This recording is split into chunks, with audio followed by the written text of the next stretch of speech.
comrade. It's a beautiful word for our relationship. But today that word is so contaminated. At one time in America, if somebody call you a comrade, I think you are in trouble. This guy is a commie. And they'll start following the FBI or whoever, they will start following you up to see where does this guy go. This simple English word, gay. Gay. I learned it at school, in a poetry form. That's how they taught us, so many things. I read a poetry saying, gentle lords and ladies gay, on the mountain dawns the day. I forget the rest of it. I'm looking for that, because I just remember these two lines. But it's quite a long poem. Not very long, but it's a long poem. I wonder if you remember that. Gentle lords and ladies gay, on the mountain dawns the day. Now I used to sing that, at school. In my primary classes, we used to sing it.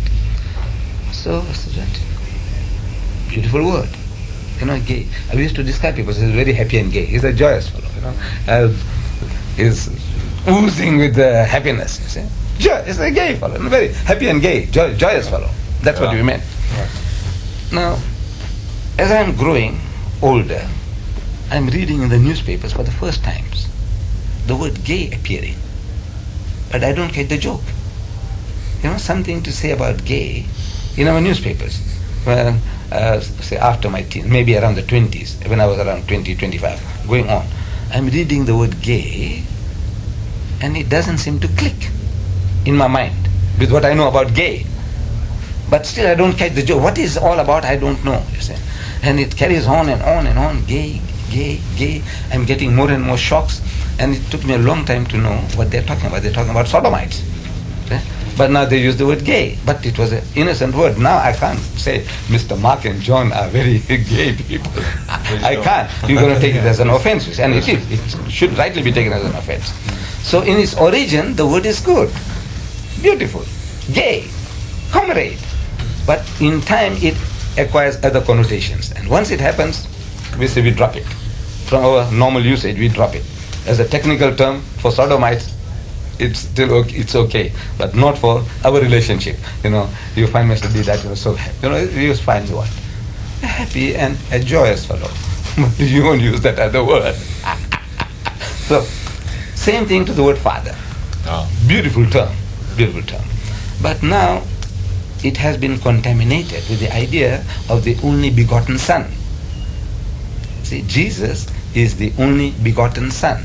And in your catechism, I don't know whether the Baptists have a different catechism to that of the Anglican Church, the Methodist Church, the Lutheran Church. I don't know whether you have a different catechism. But in the Anglican catechism, it says, Jesus is the only begotten Son. Begotten, not made. You remember reading that?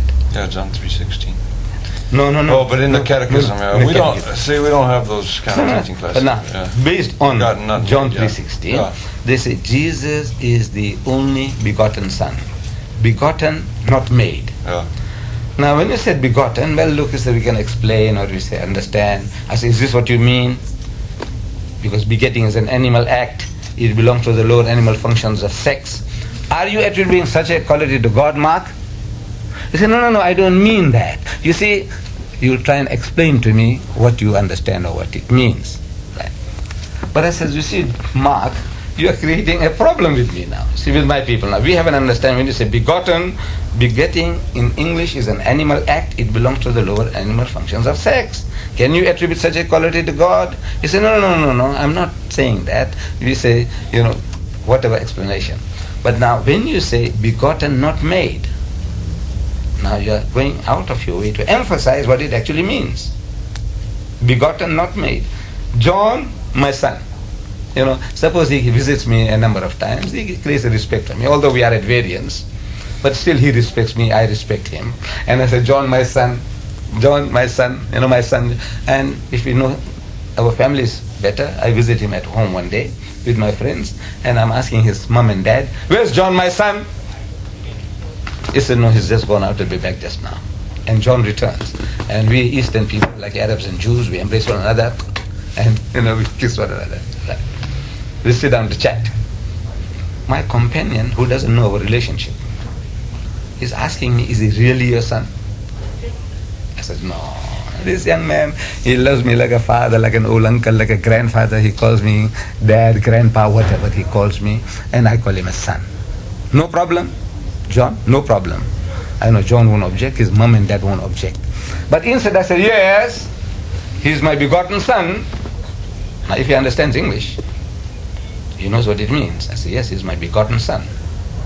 What am I saying? He said, uncle, what did you say? I said, no, I don't mean that. He's asking, what are you trying to imply? What are you insinuating?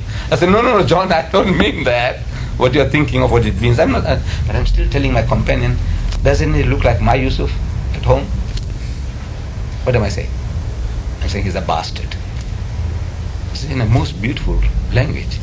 You are my only begotten son. You know, he's begotten by me. Term sounds so endearing. You know, sounds so nice, you know. But actually I'm swearing you in the most diplomatic manner that you are a bastard. And again I'm repeating, he looks like my son means I had something to do with his mother. He's a bastard. Can you see? So it says now words now, they over a period used in a certain manner, it creates other meanings, connotations. So this connotation now the Muslim objects very strongly. He says, no, don't talk like that. You see, in our worldly affairs, we are more circumspect, respectful in what we say. Among my people, I won't, when I visit you home, see your wife, I say, hello my dear, darling, sweetheart. We don't do that. Maybe you people, the Western nations, you know, you get used to that, you know, you call somebody, your friend's wife, hello my dear, my darling, my sweetheart.